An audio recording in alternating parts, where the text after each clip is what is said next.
القرآن الكريم كشف ان اللي آمن بسيدنا موسى واتبعوا حق اتباعه كانوا المصريين وليس بني إسرائيل. سيدنا موسى ذاهب إلى فرعون ومخاطر بحياته ومخاطر بأخوه سيدنا هارون، ورايح علشان ينقذ بني إسرائيل من بطش فرعون. يكون هم ايه ردهم على اللي هو بيعمله؟ قالوا أوذينا من قبل أن تأتينا ومن بعد ما جئتنا. هذا لما سيدنا موسى عليه السلام يعني ينجيهم ويشوفوا ان البحر وهو بينشق امامهم وعمل في طريق وبيعادوا منه، يروحوا الناحيه الثانيه. سيدنا موسى يسيبهم بس يعني كام يوم تبعوا العجل وياخد منهم 70 واحد علشان يستغفروا ربنا عز وجل. يجي افضل 70 واحد فيهم يقولوا ان نؤمن لك حتى نرى الله جهرة. امثله كتير، حتى ان سيدنا موسى عليه السلام في سوره الصف يقول يا قوم لم تؤذونني وقد تعلمون اني رسول الله اليكم.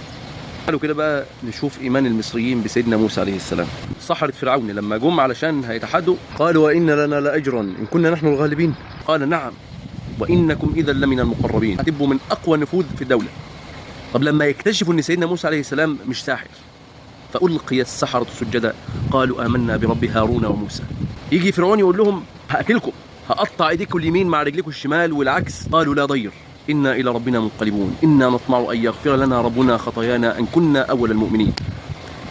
يعني مهما تعمل مش هنسيب سيدنا موسى عليه السلام، احنا امنا بيه في لحظه.